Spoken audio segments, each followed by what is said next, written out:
Ayun, so good morning. Meron na namang nagpa-PMS sa atin ng machine.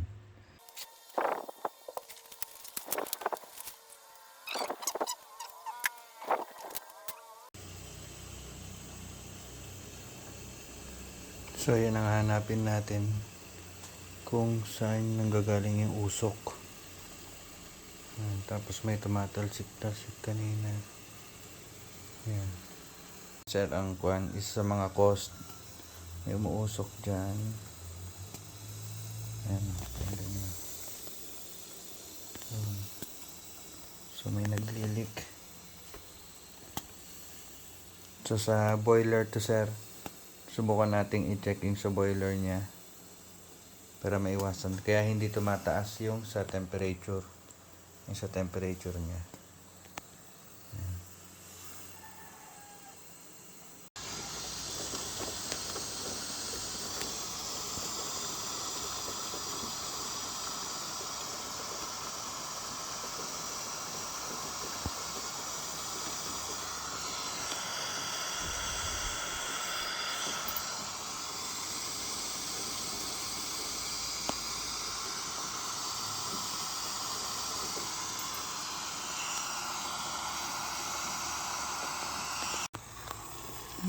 So, ito dito lang gagaling. Ito dyan.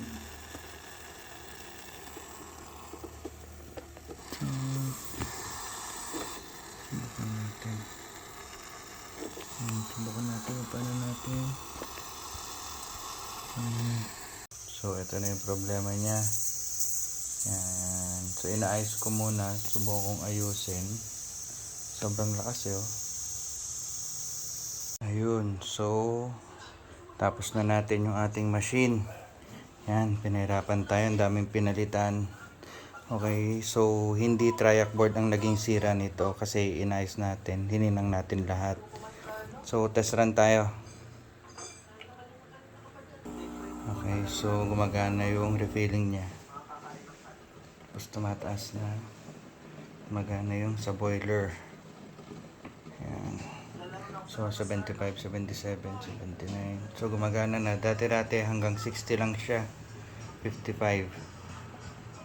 Yan. So 90. Ayan. So na-reach na yung 93. Okay. So gumagana na siya. So test run natin. Manual. Ayan. Ayan siya. Meron. Next. Itong single. Pang single shot. Ayan. So meron. Third is ito. Ayan.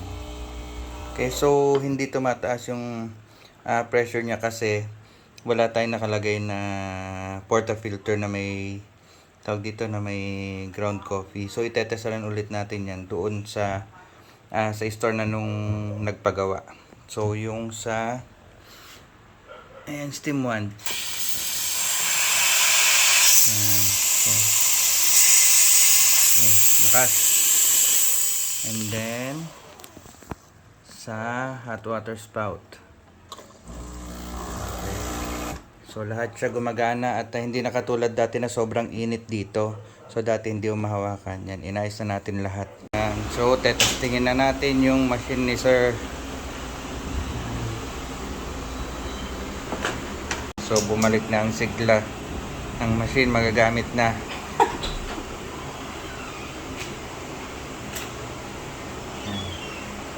So sina-check ni Sir lahat. Sige sir, check nyo. So ang dating sira nito, hindi tumataas yung temperature niya. Yan. So nagbakas sakali si Sir.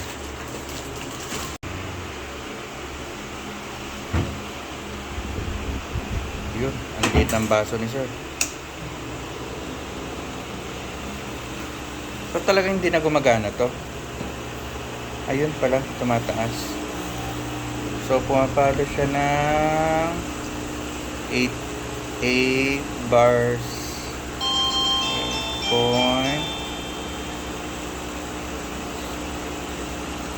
So, nasa 8.1 to 8.3 yung palo niya. Ayan. Kala ko hindi gumagana. Hindi pa pala pumasok kanina.